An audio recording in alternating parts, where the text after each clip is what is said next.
Hey, welcome to Holistically Hope with Rachel Pontillo. I'm your host, Rachel Pontillo, and today we are going to talk about something that you might not have heard about yet, or if you've heard about it, you might not know what it is or why it is important for your skin or your health, and that is methylation. You might be wondering, I don't know what that is. Well, that's okay. My guest today, Lauren Hauser, is an integrative medicine trained nurse practitioner and is going to give us the scoop on what methylation is, why it is important to have healthy skin and a healthy body, and also what we can do to optimize our body's methylation process naturally. This is a fascinating topic, and I hope you enjoy it. Hi, Lauren. Thank you so much for being with us today. Oh, thank you so much for having me. It's a pleasure to be here. Awesome. So we're going to talk about a topic today that not everybody might be familiar with, but it's something that people really should know about. And that is the topic of methylation, not only in the body, but also in supplements and other things that people might be using to increase overall health and wellness. Absolutely. It's a very important topic and it's relatively new, so I'm happy to share the information so people are aware. All right. Well, let's talk first of all by going over what is methylation. What does that word itself mean, and why is it important for us? Sure. So, methylation is actually a biochemical process if we go back to chemistry in high school. And it's simply adding a molecule to another molecule. And when this happens, it kind of tags that molecule as it.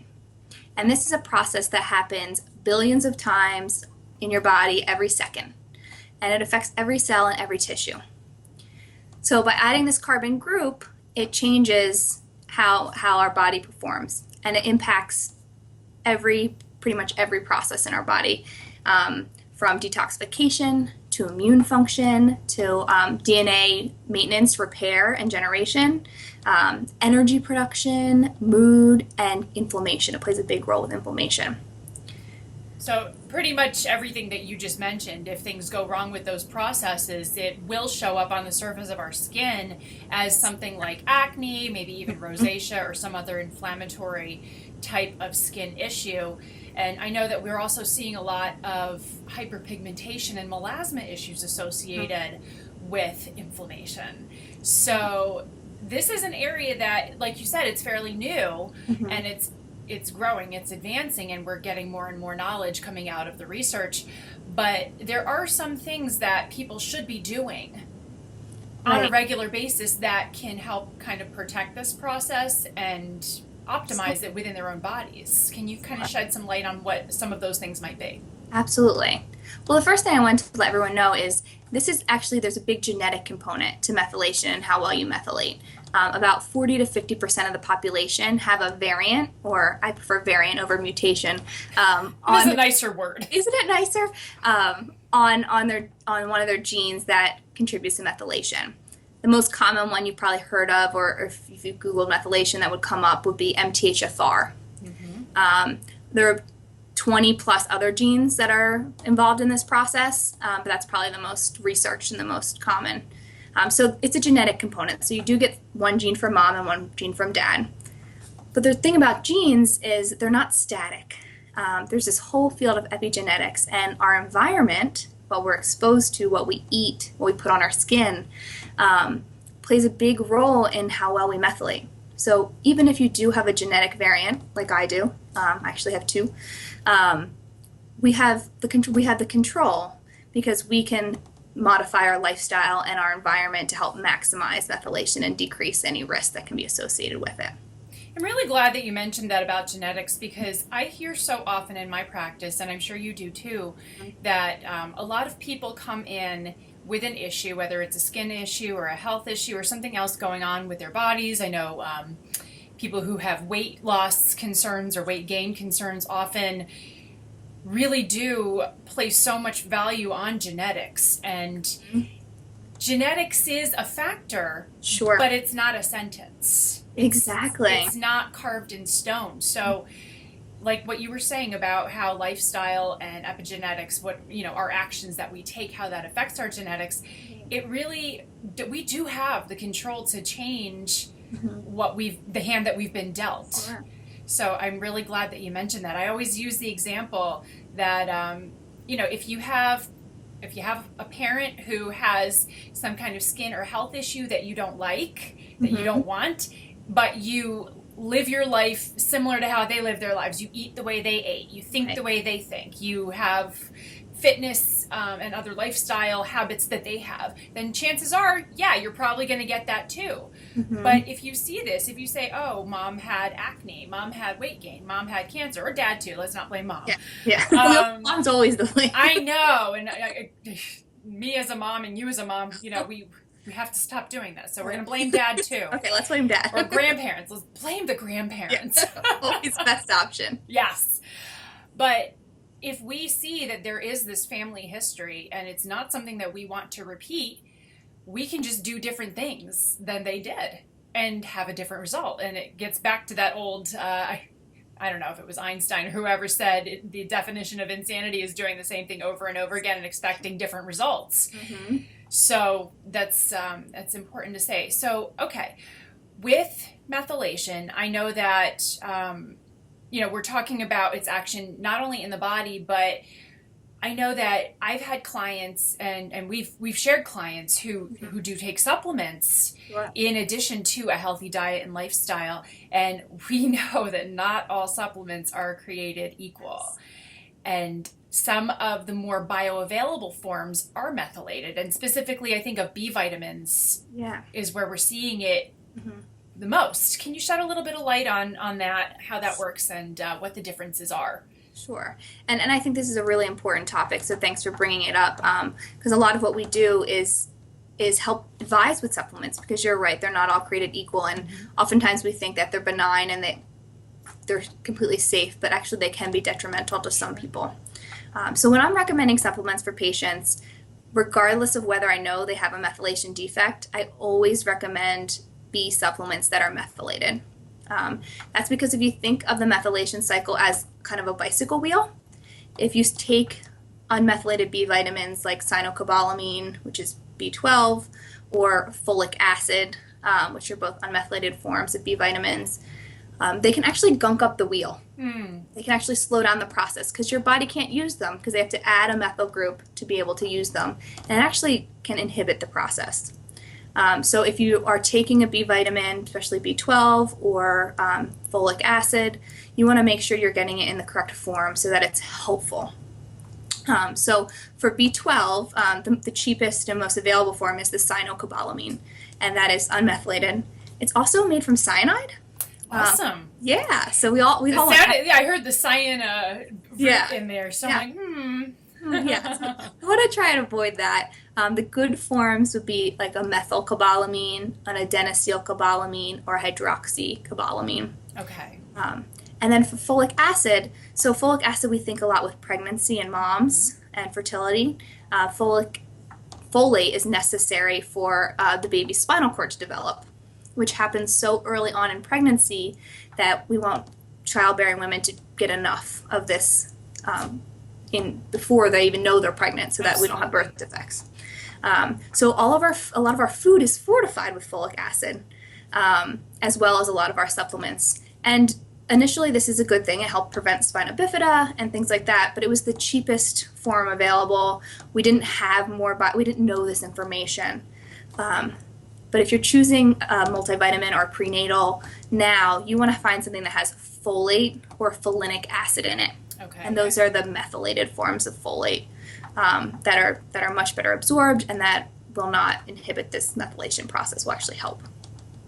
Now, other than B vitamins, are there any other micronutrients that are available in methylated forms that people should be looking for? So the biggest thing is not so much the being in the methylated form, but nutrients that help support the methylation process. And the biggest ones you think about are magnesium and zinc. And these are cofactors in so many different reactions in our They're body. big buzzwords now, too. I mean, I see so many blog posts that are like, are you magnesium deficient? And I read them like, maybe, I don't know. Should I be taking magnesium? And I even run, I make my own skincare products, and I have a group on Facebook called Handmade Skincare Enthusiasts where I had someone ask, should I be putting magnesium in my skincare products? And I know that magnesium is something that can be delivered transdermally. But I've also heard that some people can have serious reactions to it when applied topically. Might that have to do with whether it's in the right form or not? It's possible. Magnesium is an amazing nutrient, and most of us are deficient. Our soil is deficient, and that's the reason about 50% of Americans are actually magnesium deficient. Wow. Yeah, it's up there, and it's not because we are eating a poor diet, but even if you are eating a really rich vegetable diet, it's the soil quality that's playing a role. But magnesium is not only our third most important electrolyte, sodium, potassium, magnesium, but it's, like I said, a cofactor in so many different reactions. So it's helpful to improve sleep, anxiety, muscle aches and cramps. It helps support methylation. It helps improve our bowel habits. It's kind of our body's natural relaxer.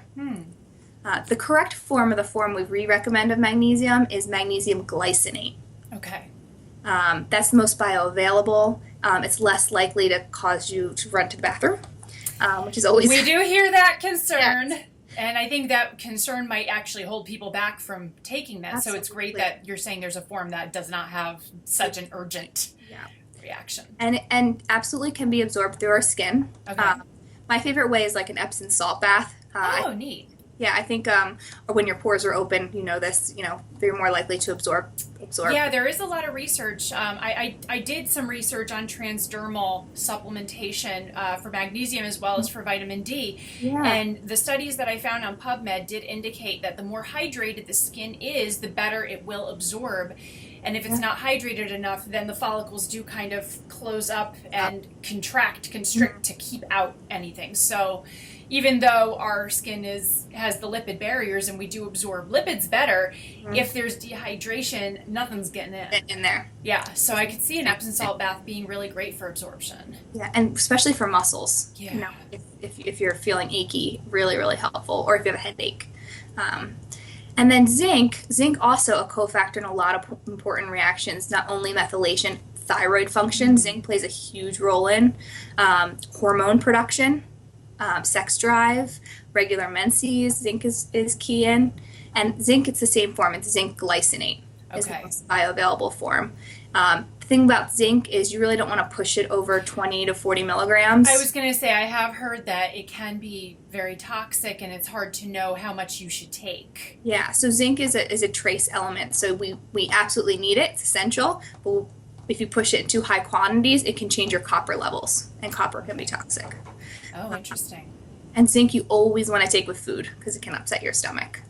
It's amazing how these different minerals and electrolytes and everything work not only together with each other, but as you mentioned, as cofactors in these other processes. And we are breaking it down to a really kind of biochemical, as you said, way here, which might seem a little bit out there for some people who aren't familiar with these types of things, but it really is important to look at health this way. Yes, we want to look at the big picture, but the human body is just such an incredible design with so many moving parts and so many systems, some of which are kind of obvious, but others are so tiny that we won't necessarily look at them or think of them first, but once one thing goes out of whack because they do all work together, then other things become out of balance. Absolutely. That's one of the favorite functional medicine tests we do in our clinic is a micronutrient test. Yes. Because I've had a couple of my clients take that, and oh my gosh, it just provides so much information that you would never have. Right, and it's so personalized. It's easy to look up, okay, what's good for skin, what's good for anxiety, what's good for sleep. But if you're not taking things that are specific to your needs, you think your benefit is limited. But that looks at your specific needs, which I think is helpful in dosing of supplements as well. Yeah, I think it's fantastic because, as you said, you can only get so far with, well, if I have this, then I should do this. Right. But I mean, I know integrative and functional medicine are based largely on bioindividuality, and my entire practice and even the way I teach people to make skincare products is also based on that same philosophy that we are all individual people. We are not static, we are dynamic. Everything we do affects our health, our skin, our minds. It all works together. And what we need on that tiny molecular scale differs. And it can differ day to day, even by all of these lifestyle changes, what foods we eat, how much stress we have. So if we do have that support by, enhancing methylation, like you said, so that at least that's working optimally. Right. I can see how it can really help other things just continue staying in balance and moving forward as they should, rather than getting pulled out of balance. Absolutely. Absolutely.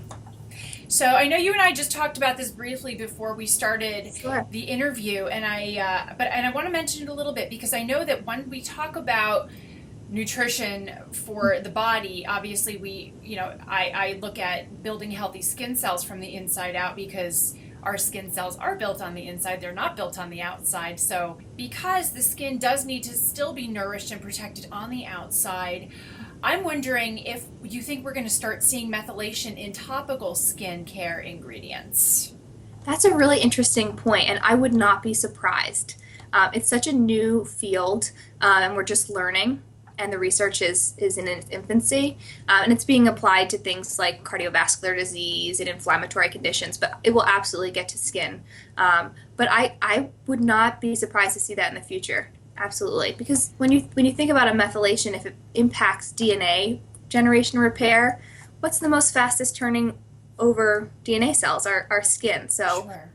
there's a big role with aging, and also with inflammation. I mean, when we think of skin inflammation, that's one of the key components that causes issues. So if we can help reduce overall systematic inflammation, I think it's going to make a difference. And when you think about DNA damage, I mean, a lot of DNA damage does happen directly from processes affecting the skin. If you think about UV rays from the sun, if you think about overexposure to toxins, that does cause mutation at that DNA level, and it causes functions like pigmentation to happen inappropriately, which leads to results like hyperpigmentation or hypopigmentation.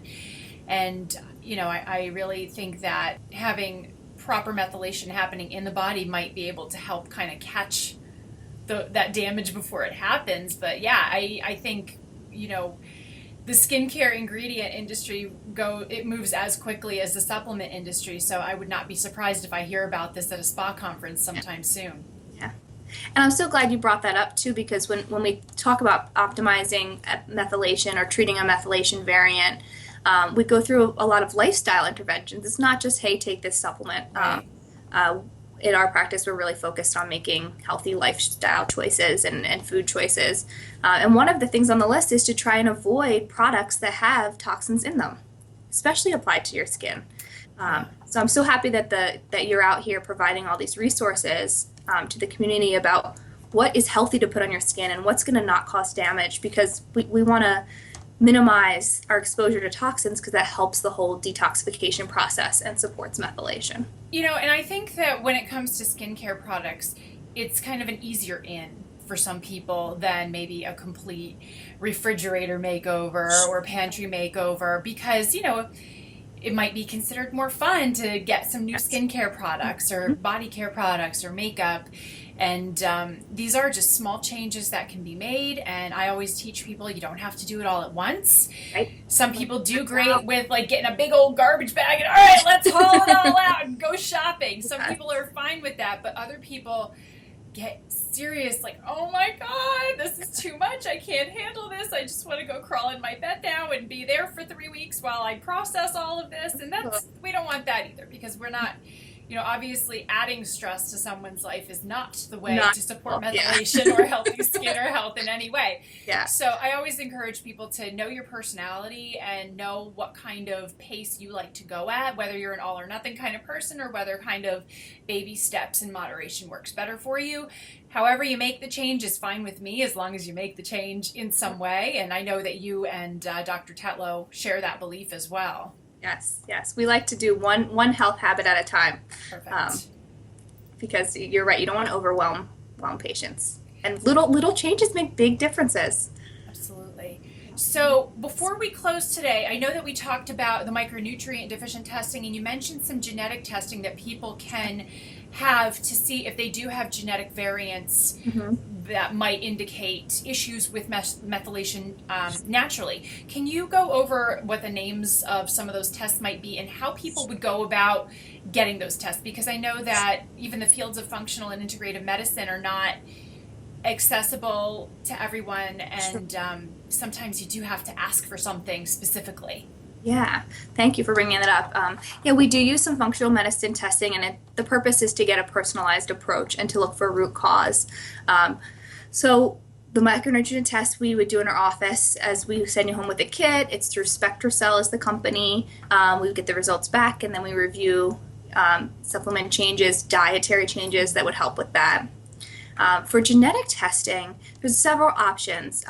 If you weren't working with a functional medicine or integrative medicine practitioner, you can actually get your genetics done online at 23andMe. Wow. And they recently increased the price, so I think it's $199, and they will give you all the data. You would have to take the data and apply it to some of these free websites or work with a practitioner. When it comes with methylation, it's such a complex system. I do recommend working with someone, just because you can over-methylate, you can get some symptoms, so that's important. Other really interesting tests that I think are helpful that we do in our office are stool studies, especially with skin. If I have a patient come in with acne, that's one of the first things I'm going to recommend. I want to know if there's inflammation in that gut, if there's overgrowth of yeast or bacteria, if they're absorbing things. So those are all tests we do here. And on our website, we have a list of kind of all the functional medicine testings that are available through our office.